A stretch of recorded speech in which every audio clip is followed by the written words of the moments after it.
আসসালামু আলাইকুম বন্ধুরা, আমি আজকে আপনাদের সাথে শেয়ার করব কিভাবে কেএফসি স্টাইলে চিকেন ফ্রাই আপনারা ঘরে বসে তৈরি করবেন। তো আমি চিকেনগুলোকে ভালোভাবে পরিষ্কার করে দিয়ে নিয়েছি।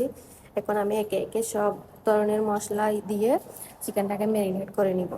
এখানে আমি প্রথমে পরিমাণ মতো স্বাদ মতো লবণ, লেবুর রস, আদা রসুনের পেস্ট, মরিচের গুঁড়া, হলুদের গুঁড়া, জিরা গুঁড়া, গরম মশলার গুঁড়া, ধনিয়ার গুঁড়া, স্বাদ মতো লিকুইড দুধ সবগুলো একত্রে দিয়ে ভালো করে ম্যারিনেট করে নিচ্ছি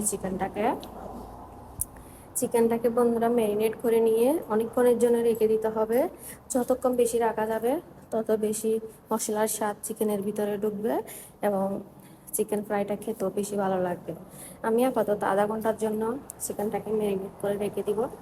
বন্ধুরা, আমার চিকেনের ফাইনাল লুক এটা, ম্যারিনেট করা চিকেনের ফাইনাল লুক এটা। এখন এটা আমি আধা ঘন্টার জন্য রেস্টে রেখে দিচ্ছি। আপনারা চাইলে আরও বেশিক্ষণ রাখতে পারেন। যত বেশিক্ষণ রাখবেন তত বেশি খেতে ভালো লাগবে, মশলাটা ঢুকবে চিকেনের মধ্যে। বন্ধুরা, এখন আমি চিকেনটাকে ময়দার মধ্যে কোট করে নিব। আমি চিকেনটাকে ডিমের গোলার মধ্যে ডুবিয়ে ময়দার মধ্যে কোট করে নিলাম। এভাবে একটা চিকেনকে 2-3 বার করে ময়দার মধ্যে ডিমের গোলার মধ্যে ডুবিয়ে কোট করে নিলে চিকেনটা কেএফসি স্টাইলে হবে, খেতে মজাদার মুচমুচে হবে। এভাবে আমি সবগুলো চিকেন একে একে কুট করে নিচ্ছি। দেখেন, আমি আরও কয়েকটি করে দেখাচ্ছি আপনাদের। বন্ধুরা, আমার চ্যানেলটিকে সাবস্ক্রাইব করে আপনারা আমার পাশে থাকবেন। আমাকে কমেন্টস করবেন আপনারা কেমন রেসিপি দেখতে চান।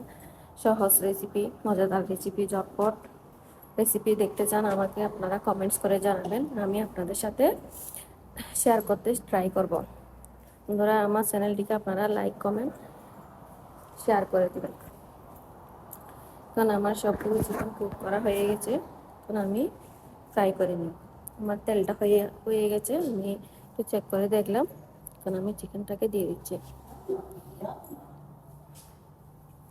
এখন আমি চিকেনটা ফ্রাই করে নিচ্ছি একে একে। আমি চিকেনটা বাদামি কালার না হওয়া পর্যন্ত আমি ফ্রাই করতে থাকবো। উল্টে পাল্টে ভাবে ফ্রাই করে নিব, ভিতরে যাতে না কাঁচা থেকে যায়। ওভাবে আমি ওভেনটাকে লো ফ্লেমে দিয়ে ভালোভাবে ভেজে নিব উল্টে পাল্টে চিকেনটাকে। দেখেন বন্ধুরা, আমার চিকেনটা প্রায় হয়ে আসছে, লাল বাদামি কালার হয়ে আসছে। এখন আমি চিকেনটাকে নামিয়ে ফেলবো, তুলে নিব। এখন আরও কয়েকটি চিকেন আমি এভাবে সেম ওয়েতে ভেজে নিব। আরও কয়েকটা চিকেন আমি কড়াইয়ের মধ্যে দিয়ে দিচ্ছি।